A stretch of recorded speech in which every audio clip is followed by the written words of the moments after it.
This is Hannibal here from thehannibaltv.com, and today as my guest I have a friend of the Ultimate Warrior, the WWE Hall of Famer himself. It's Peter Pallis, from the band ANAKA, which I know there's some fans on here watching. And thank you for joining me today. You got in contact with me after seeing some videos I did sticking up for the Ultimate Warrior, because it seems in his passing there's still some people doing some bashing campaigns on him. You were actually interviewed for the recent A&E documentary on the Warrior, but I guess you didn't make the final cut. But how are you doing today? Thank you for joining me. You're very welcome, man. And, first and foremost, congratulations on all the success. I really dig what you're doing. Great to watch, the interviews and all the different things that you've been doing.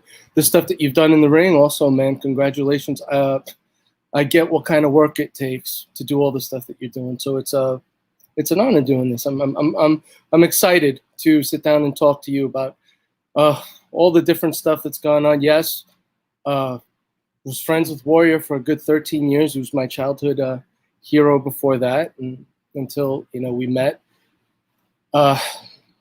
Spoke to him via, email for a couple of years, and then back in 2014, met him at the one of the Ringside Collectibles. I think it was at Caroline's on Broadway. It was just so awesome meeting him, So, yeah, I'm always open to going back and revisiting some of these awesome stories, man. He really, contrary to what I've heard a lot of people say. Many people who talk about how they hate to speak ill of the dead and then go right into it for 2 hours on their podcast. To counter that, I knew the man. You know what I mean? I didn't know the Ultimate Warrior, the wrestler, when I was a kid, but I knew the man. I knew the father. He loved his family. Lived out in New Mexico with them, and just such a good person to people that he felt deserved the trust. Didn't have a lot of friends, but to those that he just kind of, Warrior had a code, really. And that code with Warrior was like something that was very important to him. He'd always say stuff like, "Peter, you I trust, don't tell people my shit," Such an awesome character, is just his character, his principles and stuff like that is just something that I think that me and Warrior related to between each other. So yeah, I think that you hear a lot, but at the same time, there are very few people that I think that actually know the actual dude, the person, the way that I did, and some of my friends.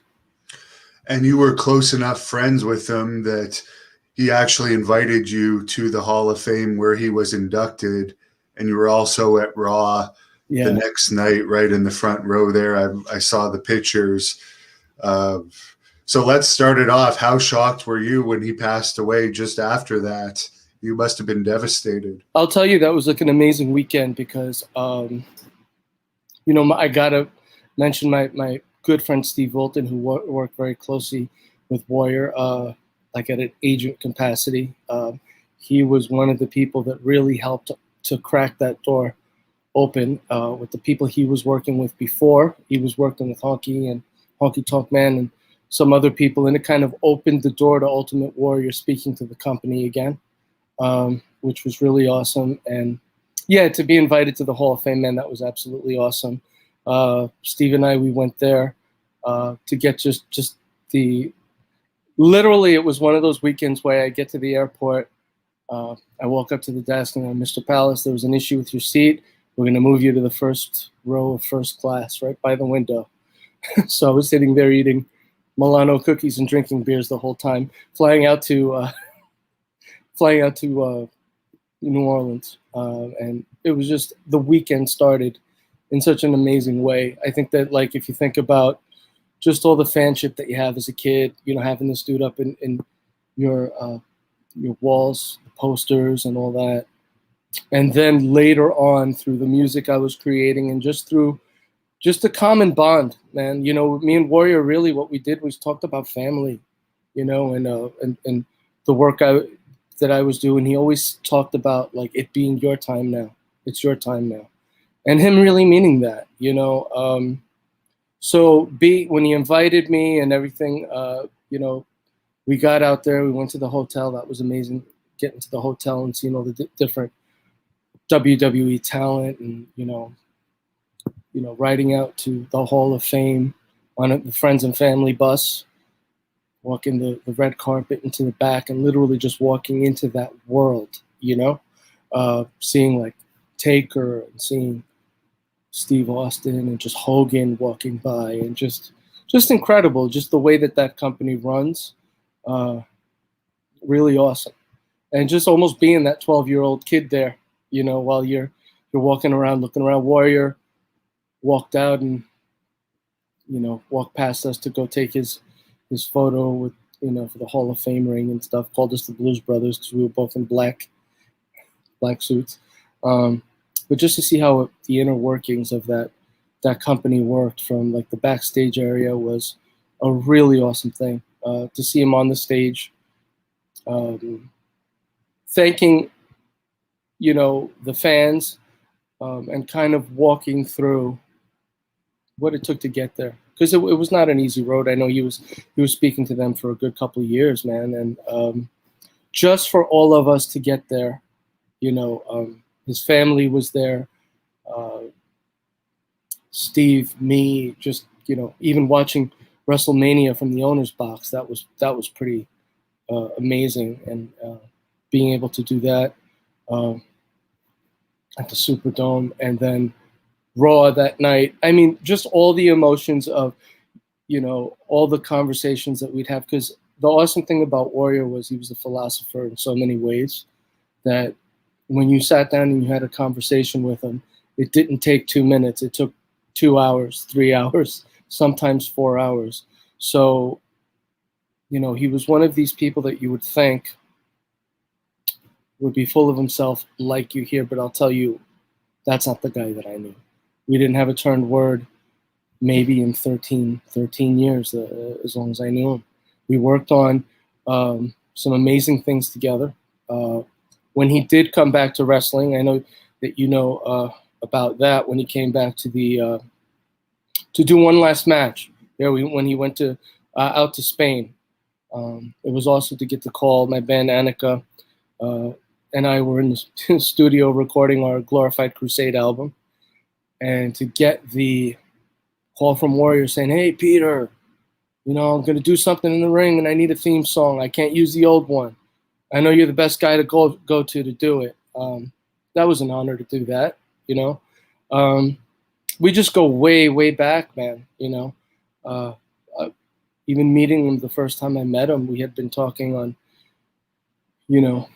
email back and forth. And when I walked up to him, it wasn't like he was, "Peter, what's up?" It was really one of those moments where you could tell the guy, had a connection, really cared for people who got him, Once you got, the guy had that code, and once you got past and he understood the type of person that you were, and that maybe that you live by, a code in your life, Warrior was a very generous dude, very generous man. I can't tell you how many autographs and hats and stuff that were his, like his hat that, his Ultimate Warrior comic book hat and stuff like that, just literally just giving stuff to you because, he was just that type of person. He really was. So as far as when you first became friends with him, were you shocked when he started actually messaging you back on email? And how did you actually get to the point where you crossed the fan line to become his friend? The cool thing was it was right away. I think I messaged him once and it was right away that he responded. And I told him where I was at in my life. My girlfriend at the time and I were awaiting a little girl. And, really that's what we talked mostly about. Like the fact that all of a sudden now, I find out that, my girlfriend and I are, expecting, you know, get the new apartment, get the couch, get the car, do all these things that you're supposed to do. And these are the conversations I was having with him, and he was so into just the family dynamic with his children that I think that it was something that really connected us. But one of the cool things that happened, I'll tell you, this is really cool. I was just so, it was so cool to be interacting with my childhood hero that literally what I did was when I was a kid, I would always record all this stuff. You'd trade tapes and stuff. So I had a good 30 hours of Ultimate Warrior footage, and I go, "Hey, Warrior, I'm gonna send you a gift. Just keep a lookout for it." And what I did was I sent him all 30 hours on video of, his matches and the stuff that he did. And I got this. He contacted me back, and he was just like, you don't really realize like what a wonderful gift you've given me and the family in terms of that. While you're doing this thing, while you're there, while you're building the concept of the character, while you're, on the road for those number of days that they were out over 300 days a year, sleeping a couple of hours a night, you always feel that at some point you'll collect all the keepsakes, and he was like, Peter, I never had any of these things. So now I get to relive all this stuff, and my girls get to see it, and my wife gets to see it. And, he was so thankful of that. And that was something that was early on, and I think that's when I really started. He sent me some things too, because I had done that. But I just thought it was really cool. It was just one of these things that I had been doing that when I was a kid. Now I get to share it with him, So I wanted to, and I made sure that I got them out to him, and he was ecstatic about it. He was so happy. And from there, we had met at one of the signings. And the cool thing about when we met at the signing was he recognized me. We talked for a little while he was signing, but of course he was busy. So once he finished, I was out of there. As I was walking around the back of the building, he was walking out to the limo. So we had another, interaction there that was really awesome. He asked me to send, because I was working on my, I think it was my Rust and Jade record then. He asked me to send it to him to his office. I did that. Just always supportive, man. It's really awesome to get out there and do the things that, you dream of doing, while you can kind of bounce ideas off of, somebody that you looked up to as a kid, but now is somebody who actually, really wanted to know and care. He had every album, you know what I mean? He always talked about how it really jacked him up for working out. That was Warrior. Now, they try to portray on some of these recent documentaries that came out about him that his run was a financial success and he wasn't a draw. You were telling me before we went on the air that you saw him at some house shows, mm-hmm. and the crowds were big, and you specifically mentioned seeing him at Madison Square Garden versus Andre the Giant and the roof coming unglued. Yeah, that was great. What do you remember about that night, as well as when you would see him live when you were younger, the type of crowds that were around? I mean, I'll say this. For anybody, just go back and watch it, man. It was electric. Just the crowd, the way that, you can say the things that people have been saying, the guy can't work, this and that, the other thing. I don't know why somebody named Ultimate Warrior would be doing arm drags and headlocks. Really, to me, the Ultimate Warrior was exactly that. He was a juggernaut, He was Thor, but the Ultimate Warrior didn't need the hammer. He was just that. And I think that people missed that boat in terms of the guy was building a mythos of this character, which was really like somebody sitting down and writing poetry, creating the world that the Ultimate Warrior came from. And his jargon and literally the the whole parts unknown thing. Warrior told me that he would sit and just, while he was traveling, write this stuff out, much like somebody would write a song or poetry or. So I think a lot of people who just keep yelling about the fact that he couldn't do a promo, I don't think that they're really looking at it. It's almost over their head what he was doing with it. To answer to what it was like to be in that arena. Yeah, I saw him a bunch of times, man. I think I saw him about 7 times back in the day. We're about the same age, so we were in the arenas when Ultimate Warrior was doing his thing. And it is not true that he wasn't a draw. I saw him slam Andre the Giant in the middle of Madison Square Garden. That was the slam was absolutely amazing. But the guy literally electrified, the Garden. He really did every time he was in it. I remember hearing something about them talking about 96, which he wasn't a draw. Well, really go and watch, if you saw the Owen Hart match that he did in 96 in the Garden, the place was shaking. So, again, for fans, I would say go back and watch it. The Ultimate Warrior was all about, the connection to the crowd. And that is something that is very difficult to quantify. It's very difficult to define. And, it's funny how it's just kind of thrown off like, oh, well, yeah, he did, he had some fans. No. When you saw the Ultimate Warrior, man, that was like no other guy. I mean, the pops that he got, Hogan pops, there was Hogan pops that were huge, Stone Cold pops that were huge, Road Warriors, but Ultimate Warrior pops were absolutely electric. And you don't just get to dismiss that, I think we live in an age where somebody could sit down, and watch something on video and go, yeah, that didn't happen, But in truth, all you really have to do as a fan is just go back and watch it.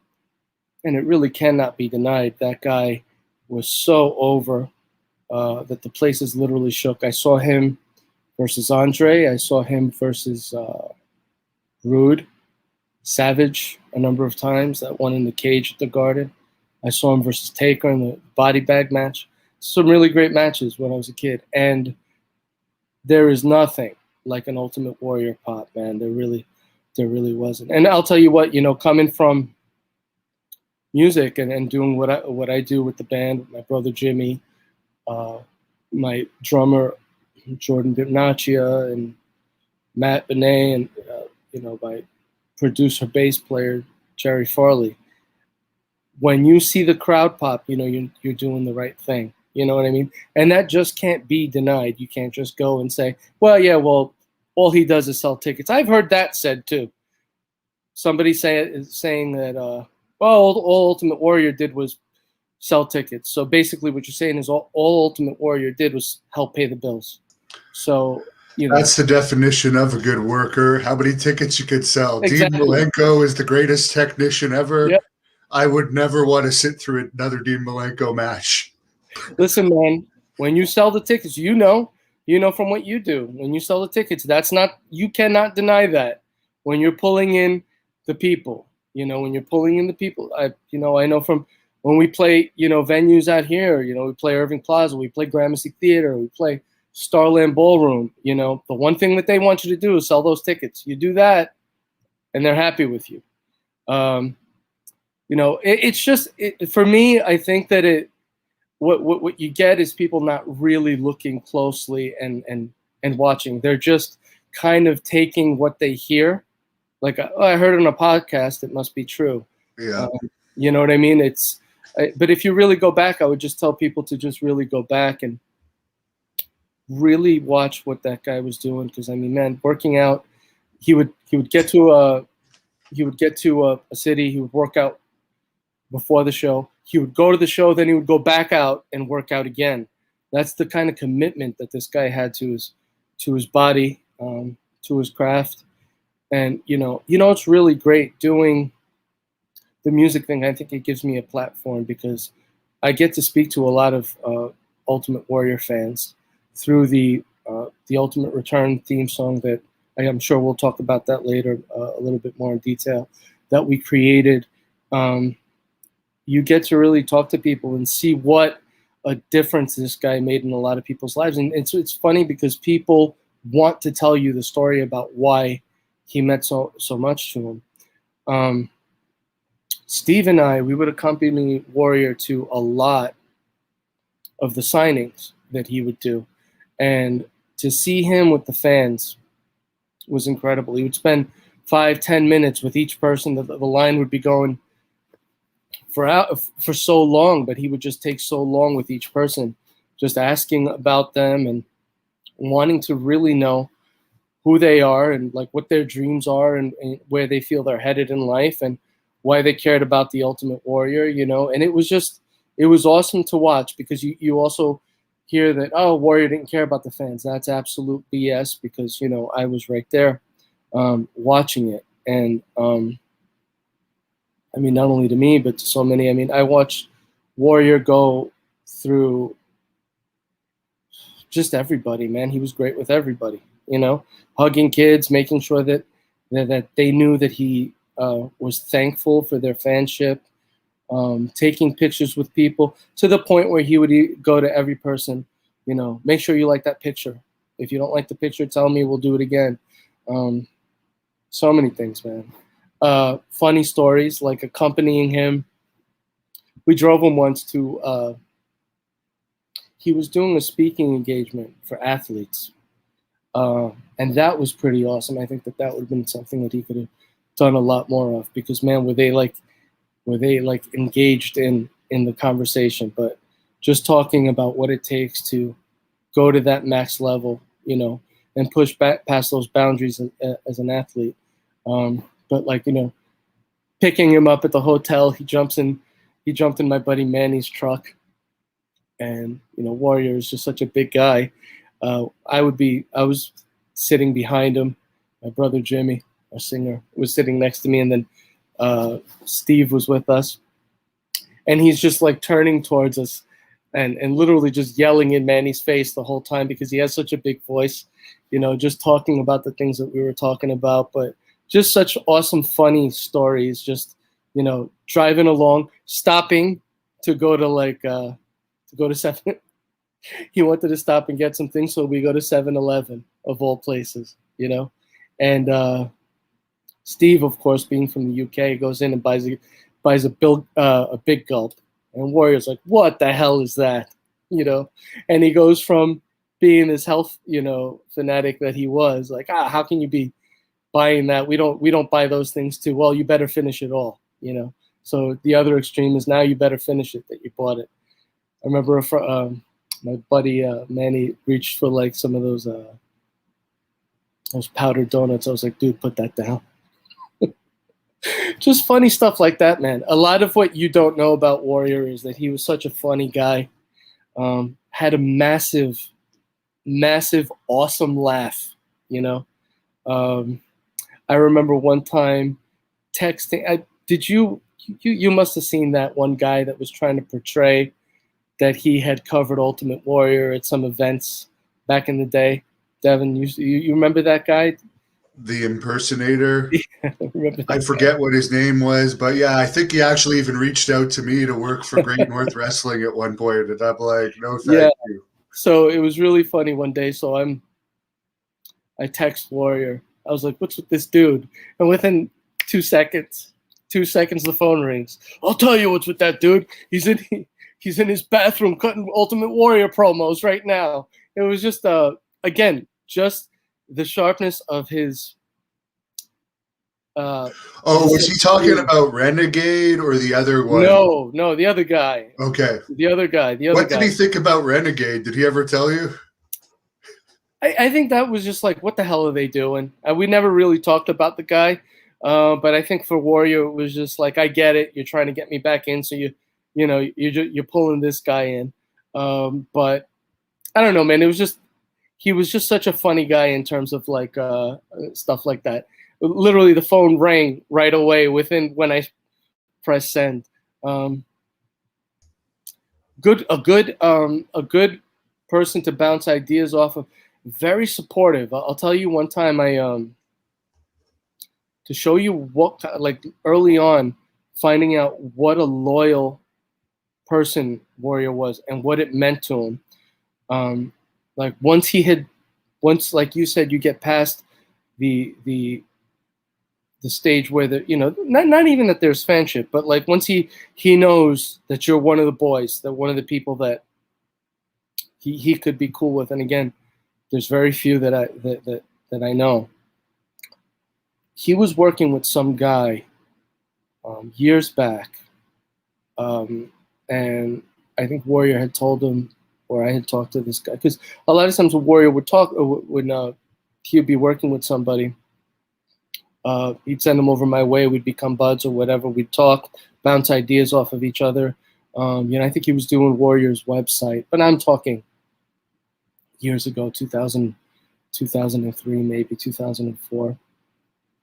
So the guy hits me up. He's like, "Oh, I heard you sent Warrior that awesome set of tapes." He's like, "You mind if we trade?" And I'm like, "Yeah, sure, man. Send me over your list." I looked at the list. I was like, "Dude, I pretty much have all that stuff, but you're helping out my bro. Don't worry, I'll send it right out to you. I'll get it to you. You just send me your stuff. I'll send you my stuff, and all good, dude. You're helping Warrior." So I did that. I got all of those tapes together. I copied them. I sent them out because I was fine to trade with him, even though I had much of it. I was happy that he was helping Warrior with the website. See, great guy. He was a good guy. So I send it. A month goes by. 2 months go by after he had received what I had sent. So I'm like, okay, I guess he's not going to send it, but that, whatever, doesn't matter. So Warrior comes and he's like, "So what's going on? Did you guys trade those?" I was like, "Yeah, I sent them, but I never got mine." He's like, "Wait a minute. You what?" I was like, "I never got it. I never got the stuff." "It's all right. Don't worry about it." No. He's like, "That's surprising that because he's really helped me out with a bunch of stuff." And I'm like, "Dude, don't even think about it. It doesn't matter. Whatever. It's not even a negative thing. I'm sure the guy will send it to me." He's like, "Oh no, that well, that's done then." I'm like, "What are you talking about?" He's like, "Well, I can't work with somebody like that." And I'm like, "No, man, it's not a big deal." No, that's not cool. And I remember the guy hit me up like, "What'd you say?" I'm like, "I didn't say anything, dude. I just talking." We're just talking. But it really opened my eyes to how much of a person, just loyalty, what it meant to Warrior, man. It was an incredible thing.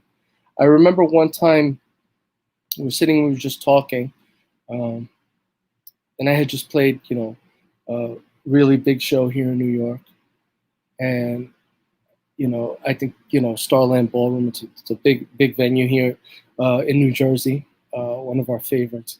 And I go, "Dude, man, Wembley Stadium." He's like, "Yeah, what about it?"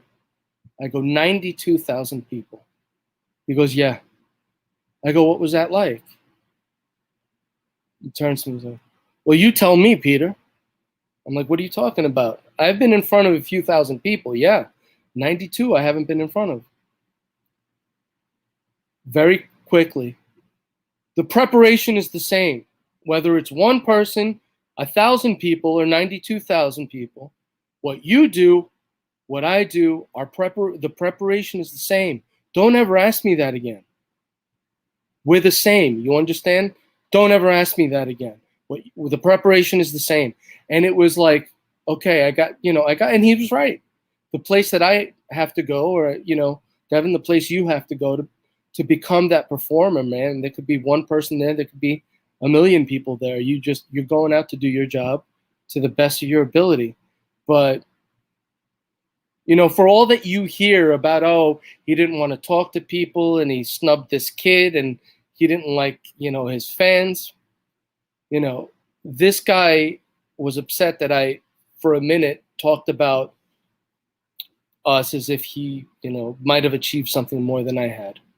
And it was just an incredible thing, to see where he would go, in terms of his friendship, and always wanting you to know that it meant something to him. So again, when you go back, right, and you talk about the stuff that, and I know that there's people in the business that know Warrior as I do, because I've seen it, on with the interviews you've done with a bunch of the guys. I've seen it with other people. There really isn't as many haters as people think, but the thing is that the other guys just aren't, as vocal. But I know that you know that you've interviewed a lot of people that have said negative things, and a lot of people have said positive things. I think we're all a work in progress, man. You know what I mean? Some days we have bad days, some days we have good days. But I'll tell you, wrestling is competitive. If you were in competition with him, you might have a different view of him than a lower card guy that wasn't. But Kamala has even said it. Yeah. I mean, he would let Kamala go in the limo. Yeah, I know. Bad News Brown said stuff that way. Warlord said stuff. I've seen a lot of your stuff, man, and I know there's a lot of people out there that saw Warriors, that side of Warrior. No, get in the limo. You're traveling with me, taking care of people that way, And the honest truth, man, is Warrior loved a lot of those guys. I was with Warrior in New Jersey when he ran into Rick Steiner, man. You should have seen how happy he was. Saw DDP, he was so happy. Those guys were so happy to see each other. I think he had seen Rick Steiner in I don't know how long. But I know Warrior loved Steve Austin, Stone Cold Steve Austin, loved Taker. I know that him and Steve talked a lot too. Warrior would DM him, and they would speak, regularly. Warrior absolutely loved Randy. That was a tough situation when Mach passed for Warrior. He absolutely loved him. So a lot of the stuff that you hear, I mean, again, it's difficult for me because I knew the guy, the funny thing is the so-called smart fans that have all this stuff to say, sometimes they're not so smart, because to me, they're just being worked by the work. You know what I mean? Like the DVD that came out. Most of these people who really didn't even watch Warrior, what they do is they just repeat the DVD verbatim. You know what I mean? So it's like, they look at themselves as smart fans and knowing, what's great, but then they're just repeating stuff, that they heard in a work, I think Jericho even said that they were kind of told to do what they did. And again, you have to understand, one of the big reasons why Warrior went back in a lot of ways was because he absolutely did respect Vince McMahon as much as he did. I know that one day when we were talking on the phone, I alluded to the fact that Vince absolutely loved him, and it was like, Warrior, why do Pete? Why do you say it? Peter? He always called me Peter. Peter, why do you say that? I was like, man, just watch the matches. I always say that. Just watch the matches. Listen to how he pops every time you come running out. And he's like, man, Peter, you were so right. It meant so much to him to hear that, because yeah, they were fighting and stuff, but I truly understood that side of Warrior. This is a guy who got, on principle, walked away. I mean, people say he hated the business. He didn't hate the business. It's never easy to walk away from something that makes you affluent and famous, and to do that on principle because you feel like you're being wrong. A lot of these so-called naysayers wouldn't do what he did. They wouldn't do that. I think that that's important to remember, that as you think about Ultimate Warrior, and again, a work in progress, because yeah, there was a time in the beginning of the 2000s that the guy was being attacked from all sides, and maybe he was a lion in a cage. maybe he said things about people, you know, but when people are hurt, you know, that's what they do. They fire back with venom.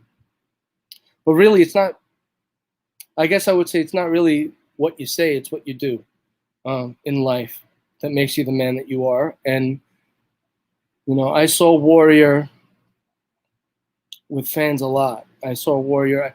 There was one that literally always, that sticks to me, that comes back to me a lot. There was a young kid that was getting ready to meet him. And as he was waiting in line, you could see he was getting ready to meet him. And he gets up to him, and the kid had like a speech impediment, and he was stuttering.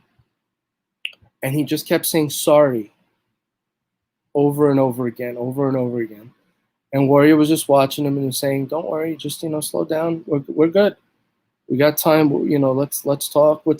You know, and sorry. And Warrior stops him. Stop for a second. Don't ever be sorry." And there was a pause with Warrior and the kid where Warrior started almost tearing. And then he spoke to the kid for a while, and dude just absolutely made the kid's day. But it affected him so deeply in that moment that he had to stop the whole situation and remind the kid that it's okay, you know. And you know, it was just incredible, you know, seeing him around, you know, dads and kids, their kids, talking about his own kids. Man, do you know how many times me and Warrior would have? I have two girls. I have a 16-year-old and an 8-year-old now. But when Warrior was around, they were much younger. How often we would talk about our kids. He had such love for those girls that he would almost tear up every time that we talked about it. I remember after one of his signings, he did a signing in New Jersey, and then he did a Warrior speaking engagement after it. And earlier that day, we had gone to the signing for the young athletes that he was speaking for. So it was an early day, man. We must have picked Warrior up at around 9 o'clock.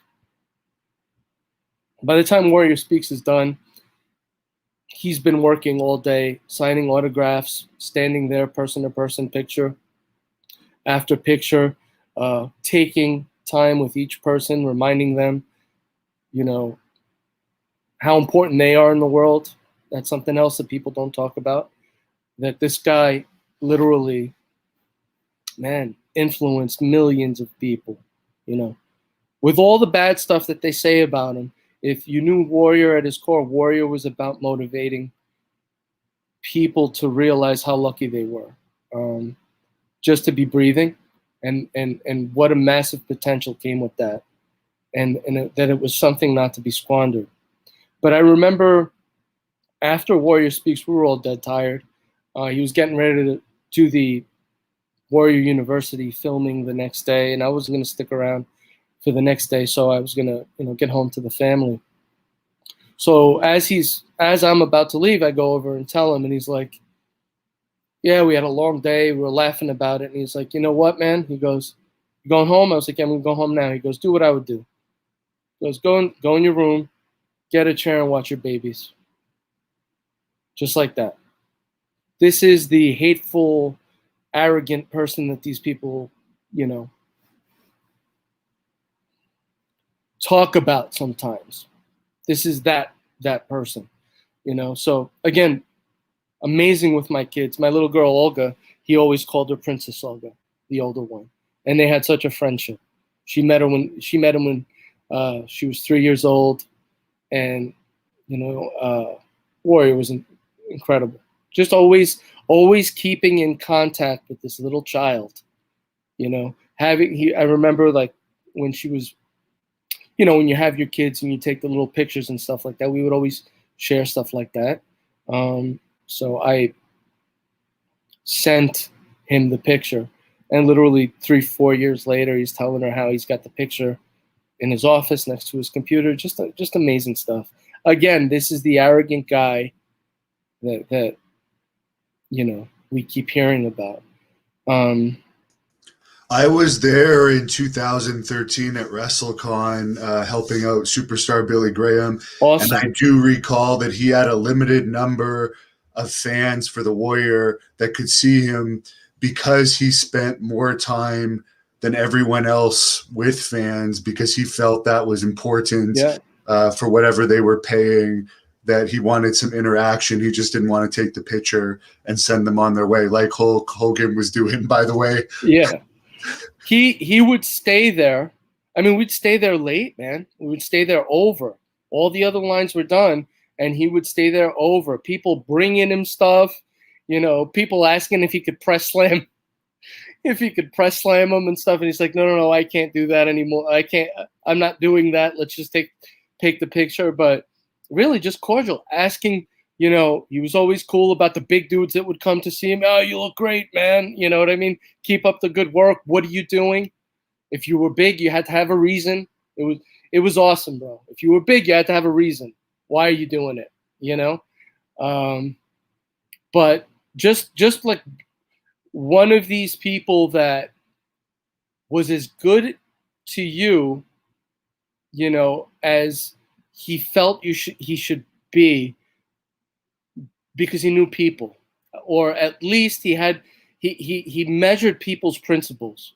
I will say that if there was times, I don't know if you ever seen that video of the agent that approached him with the football player and tried to cut the line.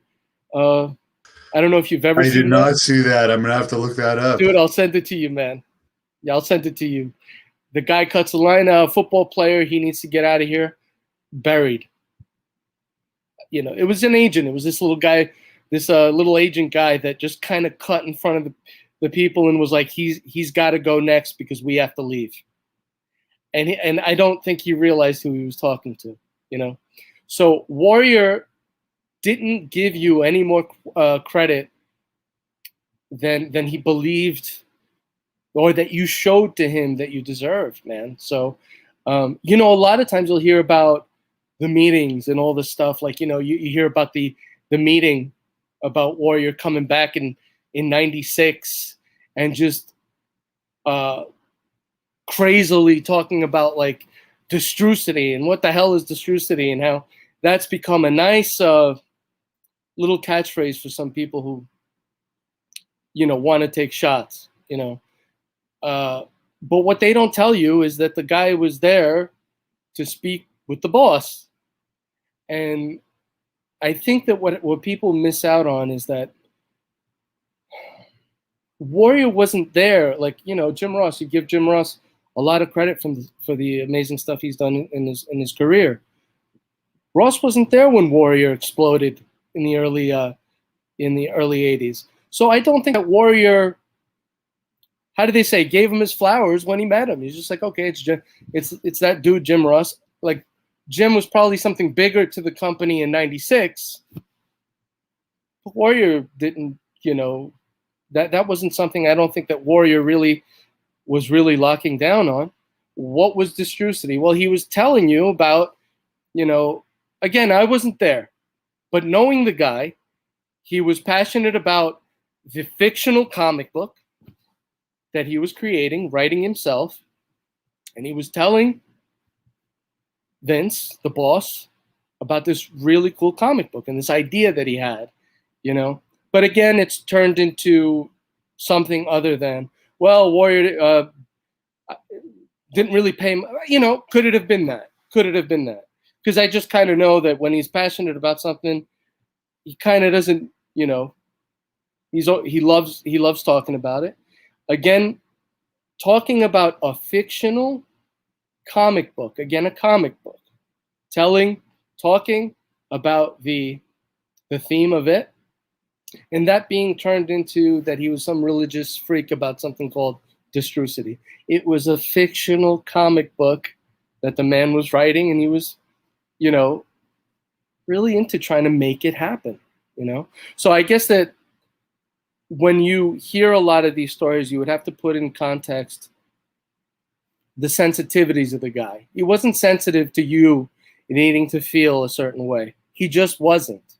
When you spoke to him and you interacted and he gauged that and felt it, then he became. But we're also talking about people that blatantly say they didn't really know him. But all of this is true. I didn't know him, but he was all these things, you know. Hard to deal with, really believed in his character, right?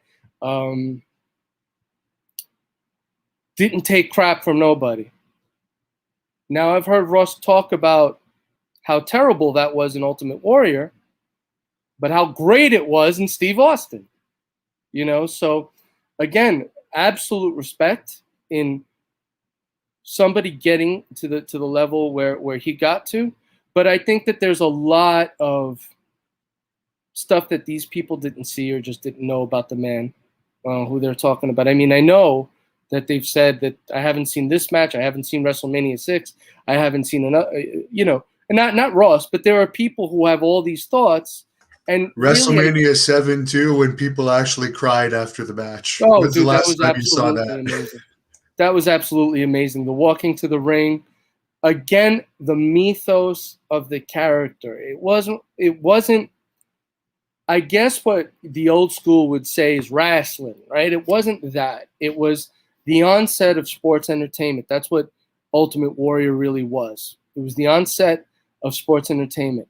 A guy creating this character, this almost Conan-like futuristic gladiator who spoke a certain way. Oh, yeah, again, it wasn't this Saturday night at this Coliseum, I'm going to show. It wasn't that. It, you know, and if you didn't do that, I guess, you know, it just went over people's heads that are like kind of into the early 80s and the 70s stuff. Maybe it wasn't everybody's, you know, taste, or it wasn't what people liked. Some people like the Giants, other people like Dallas. Yeah, I like the Giants.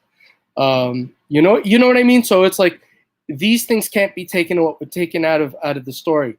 But you'll hear somebody say, "I approached Warrior to talk about the match," right? And once I told him I didn't want to kick out of his move, he started talking about the stars and the Warriors above and all that and the Ultimate War. Now, Warrior talked in the third person about the character. So when he said Ultimate Warrior, he wasn't really talking about himself. But again, if you exaggerate it, he's talking about the stars and the. So it's more easy for me to explain it just because I knew the person and I could text him, I could call him, and we can have a conversation and talk about stuff like this. You know what I mean? The mischaracterizations that happen, some of the things that he said. You know, I'm telling you, there was, you know, imagine a situation whereby, you know, people are just always taking shots at you. It's gonna make you pissed, you know, and you're gonna fire back. But I think that as he moved forward and as he reconnected with the fans, and that's why I'm really happy that him and Steve started working together. Steve Wilton, Devin, is somebody that you should probably interview at some point because he worked very closely with Warrior. You know, he set up a lot of the signings. He was the one that opened that door to WWE and everything. That he got Warrior back out to the fans. You know, and when I really first met Warrior, we didn't talk wrestling, man. He really didn't want to talk about that. And I got him. I understood that. Like for me, I remember he, you know, with Warrior, he had once talked about what people say about him and Andre. And he said that, you know, sometimes respecting somebody is just not messing with them all the time, just leaving them be, leaving them alone. And he talked to me about how much he cared about Andre, you know, and how much he learned from Andre. And I know that Warrior said Andre liked him. Warrior would buy Andre a big jug of wine every time they worked together. Here you go, boss. These are things that people don't know. You know what I mean? But if you go online, oh, Andre absolutely hated the Warrior. You punched him in the face and, you know, taught him a lesson. Did he teach him a lesson? Maybe he taught him a lesson in the ring, you know. Warrior never said he wasn't stiff, boy, you know. But there are these stories that is, the guy was never a whiner, you know what I mean? So I don't think that he ever needed to sit down and tell everybody that they were wrong about that. He never needed to be saved, and he wasn't a victim. I think that what you saw a lot, Dark Side of the Ring, I don't think they even tried in that documentary. They didn't have anybody. They tried to bash him, but they didn't try to. They even skipped over the whole Undertaker feud in both documentaries, which was crazy. But they skipped over all of his success in Dark Side of the Ring. The Jake thing, I think, Jake was probably, working the camera. I saw Jake there at the Hall of Fame. He was really happy, So I don't know. I think that a lot of it, when it comes to wrestling, you got to get yourself over, and I think that's what people do. But at the same time, the idea of attacking somebody who's not here anymore, and constantly verbally bashing him, he wasn't this, he wasn't that. Warrior wasn't a good worker. I mean, we talked about this earlier. The Ultimate Warrior did what the Ultimate Warrior was supposed to do, right? He wasn't going to be doing drop kicks and, arm drags and single leg takedowns. I mean, when you say that he wasn't a good worker, you have to compare it to what the gimmick called for, much like what Steve Austin was, the kicking and punching and just what a badass he was, Warrior was a juggernaut. He was a destroyer. So yeah, he was stiff, man. He was stiff. And, when you talk about he couldn't work, I mean, sure, early on, who could? You got to learn. There are naturals, I'm sure. There are. Again, I'm not in that business, but I am a paying customer. And I have been for a long time, and I've watched for a long time. And I know that when you talk about Warrior being terrible in the ring, I mean, you watch Warrior in '89, he's added this quickness to the character. He's slimmed down and gotten even more cut. 1990s, as champion, I think worked really great. 91, 92, I mean, Warrior helped, I think, get Taker over in so many ways. When he saw that people were cheering The Undertaker, he had told me this once. We noticed that they were cheering The Undertaker, and, Taker was kind of like, oh man, they're cheering me. I'm supposed to be a bad guy. He's like, no, we have to engage that. They like you. This is a good thing. So these are things that this guy just doesn't get credit for. There's a reason why Macho Man was able to work with him so well. WrestleMania 6. Oh, Hogan carried him through the whole match. Warrior wanted to quit right in the beginning. Well, really, if you watch it over again, they're both calling spots. You just have to. Yeah, and for people that don't know that, that's Hulk Hogan, who was full of lies as usual on Steve Austin's podcast, saying that Ultimate Warrior kept trying to want to make the match end early at WrestleMania 6, and he had to drag him through it. And then, of course, his famous line, Ultimate Warrior won and 68,000 people watched me leave the ring. I was there. That didn't happen. That didn't happen, huh? I wish I was there, man. It's really, it's funny because I know you made a video of this and I watched this, and that was really one of the videos that I was like, oh man, I got to talk to this dude because we come from the same place, and our thinking. I think he said something about, and nobody gets taken to task for these things. They just say them. Again, it's a part of the business. You just, again, it's not my business, but I am a paying customer. And I should have a say, right? The customer is always right. But it's, you watch that. Again, watch the match. Don't just listen to what they said on the DVD and just say the same thing over again. Just watch the match. I think Hogan said something about it was his idea to give Warrior the belt at the end of the match. I think nobody knew. Nobody knew that he was going to give Warrior and then grab the sympathy for himself because all the fans would watch him leave. Well, I give everybody here a moment. Well, not a moment. Do it later. Watch the end of the match. The referee grabs both belts, runs to Warrior with them. Warrior sees him giving him the heavyweight title, and Warrior pushes him away. Grabs his Intercontinental title and walks the other way. Why? Because Warrior knew that Hogan was supposed to present him with the belt. Just like Hogan said, there was no cameras there when they hugged. And then when you watch it, there's actually a whole crew of camera people with large cameras around them recording them. Listen, man, this guy had rebuttals. He had rebuttals, man. But he didn't need to do it. He was so far past. He loved his wife. He loved his kids. He wasn't living in this. I mean, I'm sure that if W was still here, Warrior was still here, he'd be on shows like yours and you know, talking about this stuff. But, you know, just like, you know, when me and Steve catch up and we talk about it, the guy was past all of that. I mean, things that they'll say about Warriors, oh, he was just a homophobic guy. Well, Steve is a gay man. And he was great friends with him. You know, again, there are so many rebuttals, but the man was not there. These people that kind of did this, it wasn't as important as what his home life was, the things that he was doing. Going back was important to him because I really do know how much he respected his boss, Vince. He respected Triple H a lot too. Because I mean, he was really the guy that talked Warrior through and talked him back, and really worked with him. You know, there was like a meeting that they had at the SummerSlam previous to WrestleMania 30, where he finally got to meet with Mr. McMahon.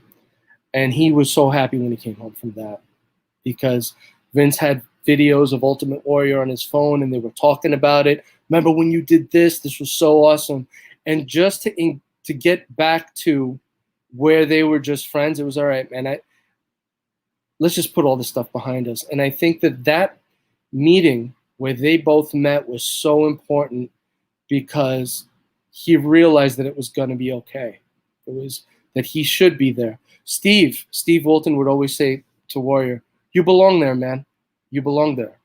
You know, I often was like the middleman, you know, you know, tell him to say you know, just tell him that, no, that was great or whatever. I'll give you an example. The signing he did that I talked about with the athletes. He came out of this speaking engagement, and again, he just talked to them about what it took to be Ultimate Warrior, to get to that level, the sacrifices that he made, and just, again, the idea that you must understand how your thumbprint as a human being, your soul, makes you so unique and so powerful that you not engaging that is not living. I remember one of the things he said. He told one guy, he said, you know, 2 stars, he goes, in a far off, you know, in this galaxy, hit together and created you, and you want it to be easy. You want your life to be easy. You should want your life to be hard. That suffering builds your character. This is somebody who believed in these things. There are people out there that'll just roll their eyes, you know, at something like that, and then get back to eating their potato chips, you know.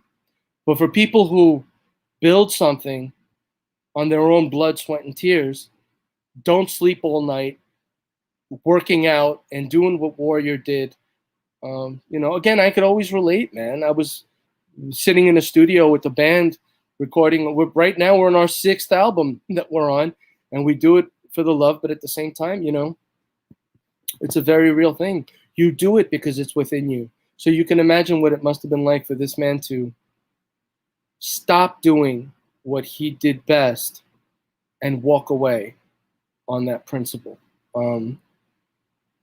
Incredible. And was he the type of guy that, you know, I remember one time we had a show and I understood a lot about what happens backstage, because when you come off a stage and you've just absolutely annihilated the stage and the place is, packed and they're chanting for you. The rest of the people in the back, they see that.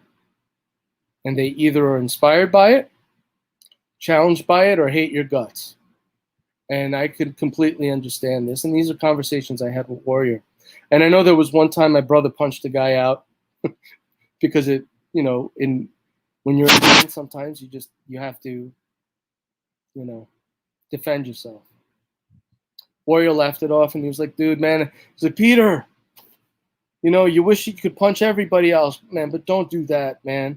Don't do that again. You guys don't do that. He goes, don't be like me, Peter. Think about what I'm saying. Don't be like me, Peter. I have to fight everybody. And you mentioned the Pop earlier, that he was known for getting. If people go back and watch SummerSlam 89, when he wrestles Rick Rude, just as soon as they announce this match is for the Intercontinental Championship, before they announce either wrestler's name, the crowd just explodes. When was the last time anyone heard that for the Intercontinental Championship? Oh, forget it, man. I said that when I was on the A&E interview that I did, which, again, I know we touched base on that. Daniel Amagon, we talked, and he asked me to do the A&E interview. All of them, class acts. These are the same people that did the Michael Jordan documentary, The Last Dance, which is was phenomenal. I'm a huge Michael Jordan fan since I was a kid. And this is something that we talked about.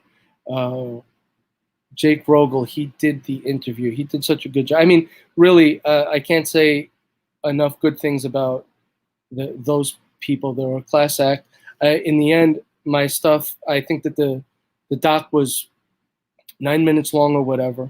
And if you watch it, it really, right after Warrior leaves, it goes from kind of like 2005, and then it just goes to like 2014 when he goes like into the Hall of Fame. So there's kind of like a hole there that just to save time, again, it was the company's project. So I think that parts were cut out of it and it needed to be condensed, whatever, but I have nothing but respect for those guys. But I remember one of the questions Jake asked was, what was it like seeing Warrior, for the first time? And I know we touched base on this. The pop that Ultimate Warrior got was pure magic. Okay, when you saw Ultimate Warrior live, you could see it on TV and you think, wow, that's absolutely amazing. When you were there in person, all you saw was arms flailing, the freaking heavy metal, the music, and him just charging to the ring.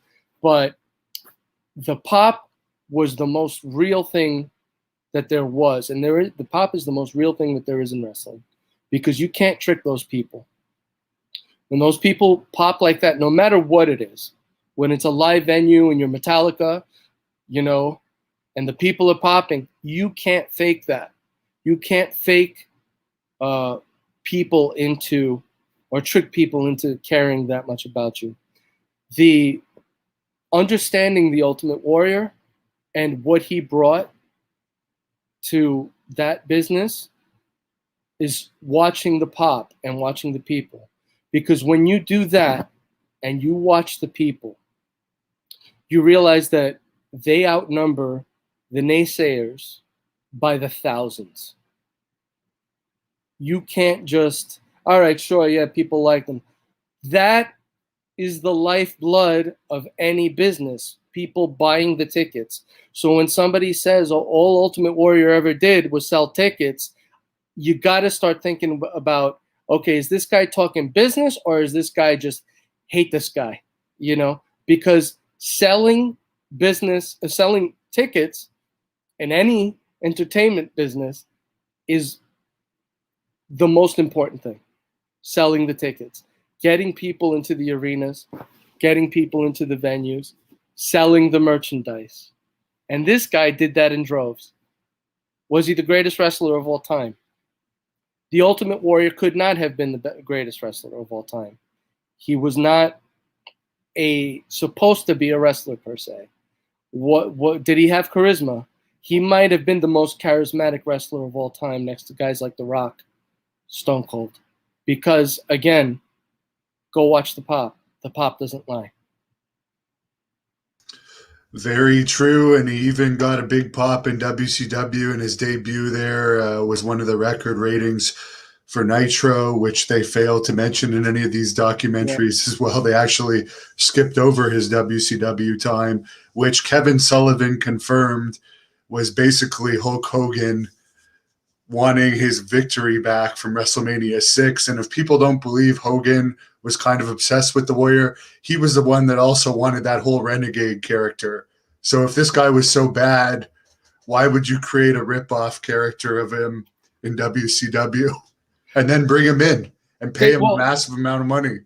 Warrior always said about WCW, there was nobody at the wheel. There was nobody at the wheel. I mean, think about it. He used to say, I don't understand why I just wasn't put in the ring to work matches.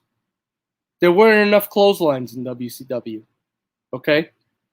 A big part of that is because he tore his bicep off of the bone in that crazy spot that they told him to climb to the top of the cage, hang from the cage, kick the cage out with your legs, then jump off of that from there onto the floor, like 8 feet down. I mean, think about how dangerous something like that would have been for a guy that size.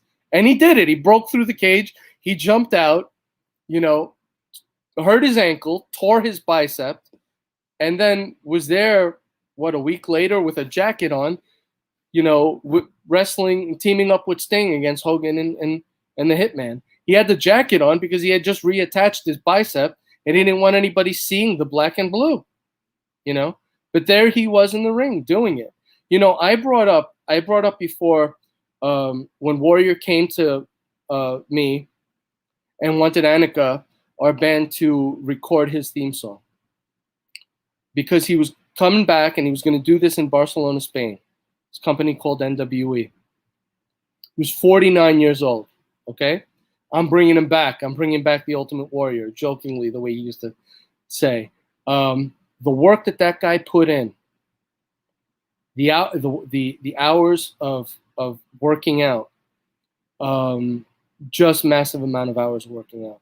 I remember when he hit me up to do it, man, we were so honored. Like, we were sitting in a recording studio, and I turned to Jerry, our producer, and I go, Warrior just hit me up. He wants us to do a theme song. He's like, fuck out of here. I was like, no, we got to do this now.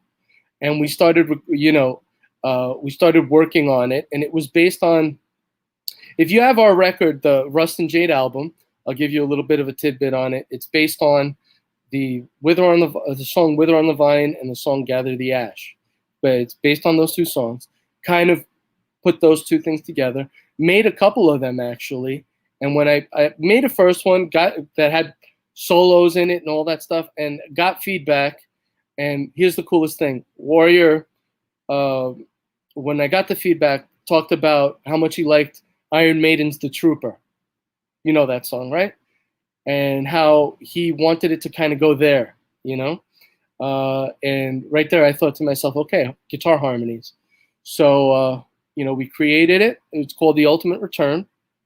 Anybody who hasn't checked it out yet, just go on to YouTube and just type in ANAKA, The Ultimate Return, and you'll see the video that actually I created of it. It's over 1 million views now, and, I'll tell you what, man, it was surreal watching Warrior run to that ring and shake the ropes and doing all that stuff. Now, it's important to say this because there's something that, again, this man wasn't a whiner, but people don't know this. Warrior got very sick when he went to Spain to do this match. So, when they say somebody got water poisoning, or you go to a place that you're not, you haven't been around, it's not your, where you technically you live or whatever, and the water affects you. Stomach virus, like kind of like a stomach virus. You're throwing up, all that. Now this happened to Warrior, in the weeks gearing up to that return match. Again, this guy never said a thing about that. He also didn't say a thing about blowing his knee out in training, because he was training sick and trying to get through it to the point where he was working out 7 hours a day. You know, that is the type of force that this man was. Okay. Again, nobody knows that this guy was sick doing this. Blows out his knee. He works through it sick. He was massive when he went there. He lost size before that match because of how much he was literally just throwing up, you know, and all the other things you do when you have a bad stomach virus. So he went through that match. It was probably about a half an hour match. He worked with Orlando Jordan. Man, was it surreal seeing him coming down, shaking the ropes and all that, and hearing, you know, our work, you know, our music, and the idea of all those years of fanship and to come full circle with my friend and kind of be there with him in spirit through the music, you know, in Spain, and, you know, watching him do the match, and some of the spots he did, the superplex off the top rope, the flying crossbody off the top rope, and a bunch of stuff that he did, which he should not have been doing on that knee that was blown out. But Warrior wanted to get through the match, and he didn't just want it to be some simple thing. You know what I mean? He wanted it to be a great match, and he was able to do well. For how old he was, the shape that he was in was absolutely phenomenal. He was injured, and he still worked through it.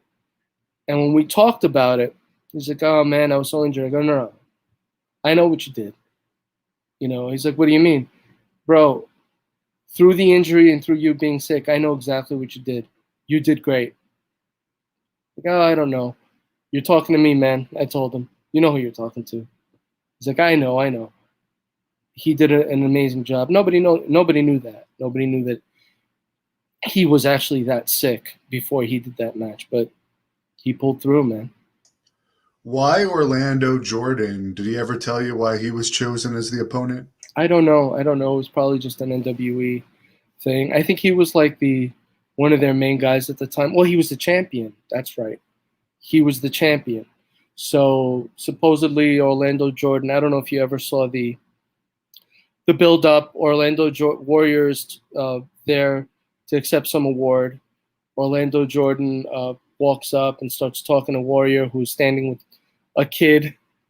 Orlando Jordan pushes over the kid, you know, and Warrior starts fighting with him, gets into the ring, and they start the whole comeback with the shaking the ropes with the Orlando Jordan's like bodyguards and all that, and he clotheslined them out of the ring and accepted them a match.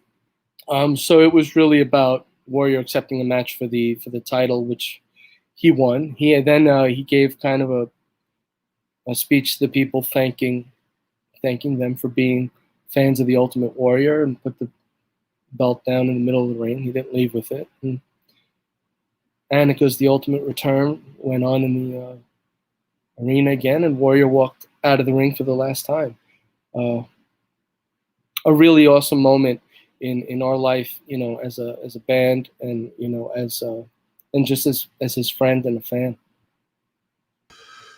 Well, thanks for joining us and giving us all this great personal information on the Warrior.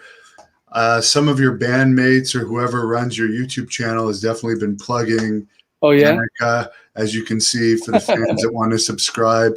Is there any plugs you want to give for your social media or your band's social media? Oh, definitely. If you go to our Instagram, it's ANAKA Metal at Instagram. At YouTube, it's ANAKA Metal. Facebook, ANAKA Metal. Just say hello to us. Check us out. The band is on it's on iTunes. Our band is on Music Choice. You know, we've had some really awesome successes. That was a cool thing, really being able to share that with Ultimate Warrior. You know, and seeing how proud he was. That was something that he always talked about. How proud he was of people doing great. So yeah, the music is on Music Choice. If you have Music Choice, you can see all our music videos there. Pandora, ANAKA on Pandora, ANAKA on Spotify. we're really everywhere, man. It's been such a cool ride, keeping the focus, much like you do. I see what you're doing, and we never, one of our mottos as a band is we don't take any shortcuts. No effing shortcuts. So we had some really good teachers along the way, and he was one of those. He was one of those people that was there, and helped us in a lot of ways. And you could see it. You could see it in my brother Jimmy, Frontman Live.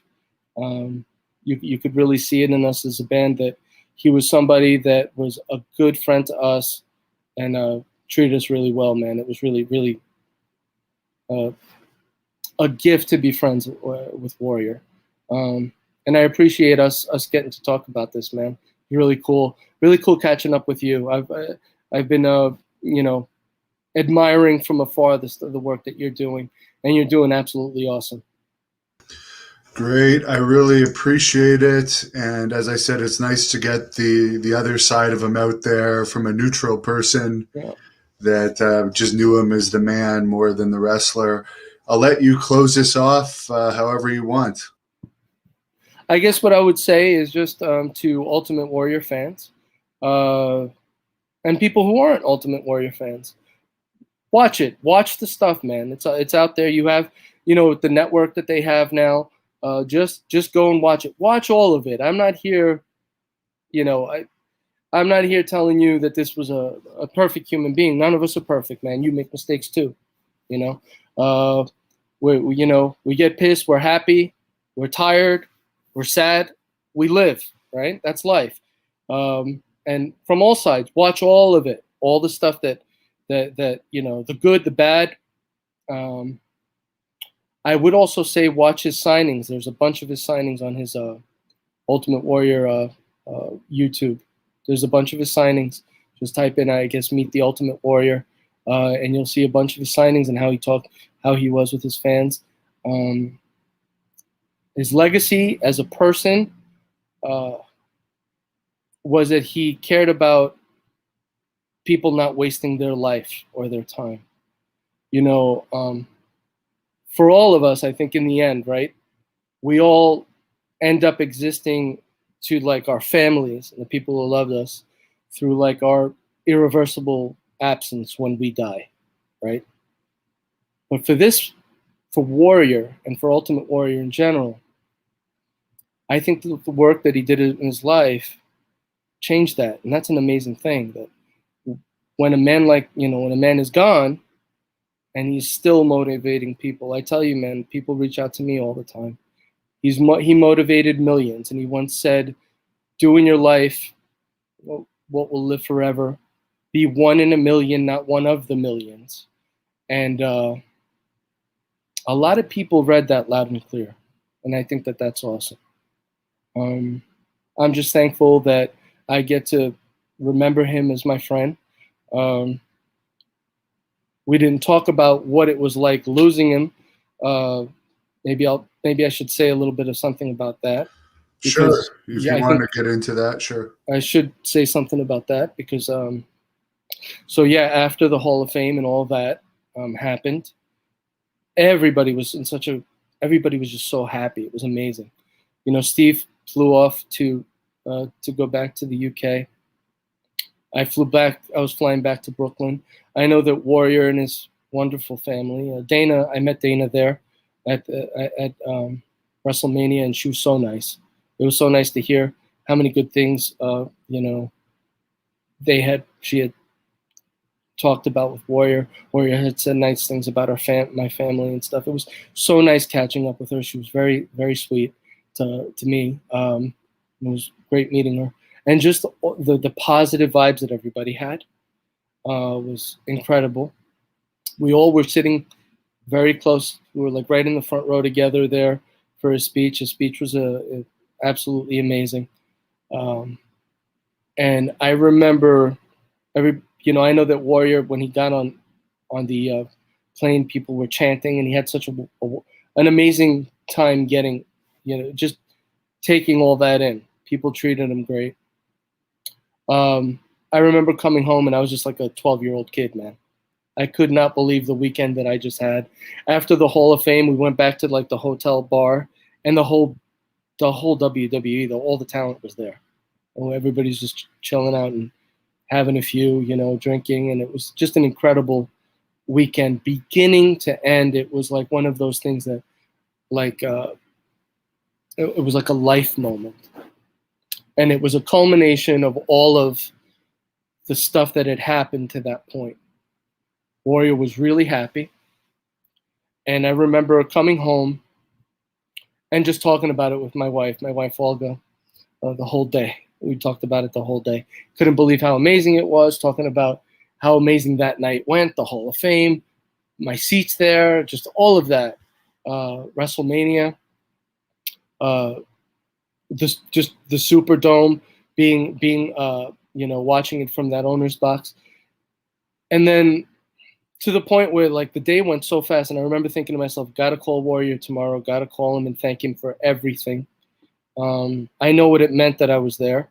There was a row that me and just a couple of other people were sitting in that had Warrior guest, taped onto it.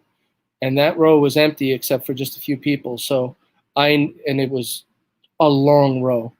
And I know that that will always mean so much to me, that I was one of those people that he wanted there. And that night, just talking about it, right, with the wife over and over, and my phone kept ringing, and I'm wondering why in the other room the phone keeps ringing.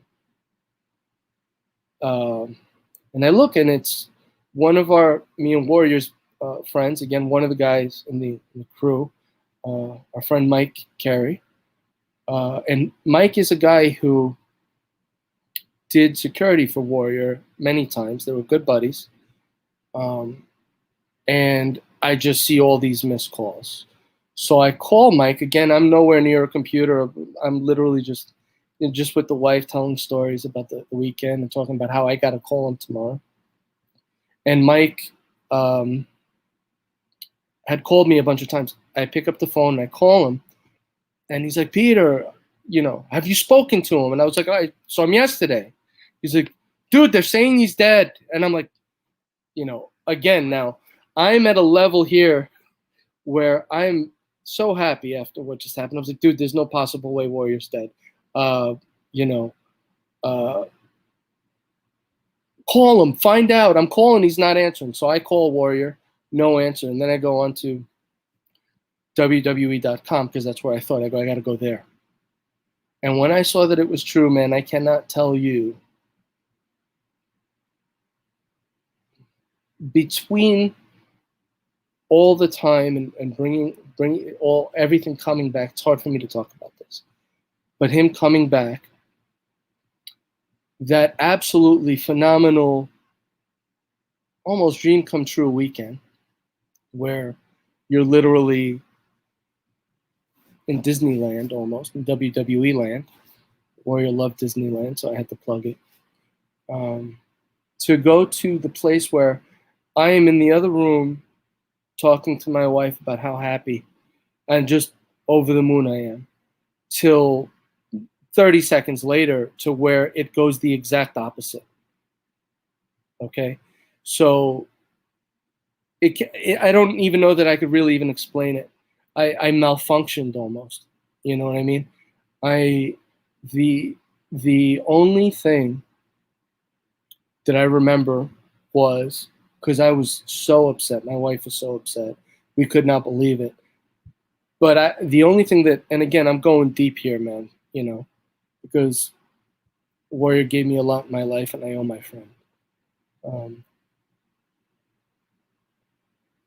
The only thing that pulled me out of it was the look on my wife's face, the terror that she was looking at me with, thinking, how could this happen to you? I saw that in her eyes, how I had not seen that before. And it was just, okay, you got to gather yourself. But the phone calls, the streams of phone calls that came in, talking to Steve after he landed, because Steve found out after he landed, people a lot of times, they ask me, about Warrior. No, did you know he was dying? Did you know this? Did you know that? Warrior to me was always a warrior, you know. And when it comes to such things, I think that, you know, sometimes things like that are better left private, you know, for the person and for their family. But again, Warrior to me was just always Warrior. He was never a victim. He was never somebody who needed to be saved. He wasn't a guy, and I'll say this. I know that there has to be a narrative. There wasn't a guy that was absolutely destroyed by anybody leaving him in his life, you know. It didn't gauge his trajectory in his life. I know his father left. It didn't gauge his trajectory in life. That whole conversation is a different conversation too. I don't know a lot about it, but I know that, you know, Warrior had a very strained relationship with his father, but there was a time that even after he was a child, after high school, that, you know, he was around his dad. He lived with his dad for a little while. He even lived with his coach, Coach Pate. Now, the awesome thing about what I do is his coach that really like sparked that flame in Warrior. The spark that turned to a flame was that coach, Coach Pate, that he met in Indiana. Recently spoke to his son Lucas. Man, that was awesome. Hearing stories from, you know, what Warrior was like when his father was his coach, Coach Page. That Warrior would talk to his son Lucas, the coach's son Lucas Pate, and tell him, without your father, there would have been no Ultimate Warrior. And it was like something that he always talked to Lucas about. Seeing Lucas now, he's a beast, you know, and because he's got that Ultimate Warrior in him, man. Again, he inspired so many people. But really, like, what I would say is, going back to when people ask me, well, did you know he was this or that? He didn't look well. I can talk to you about how he lived, you know, and I've done that throughout this sit down here that we've had. And honestly, we could go on forever. I've done that. I've talked to you about how the man lived, and he lived up to a code and a principle that many other people didn't have. And the fact that he didn't take shit didn't endear him to a lot of people, but he didn't give a shit about that. He didn't care if you liked him. He paved his own path.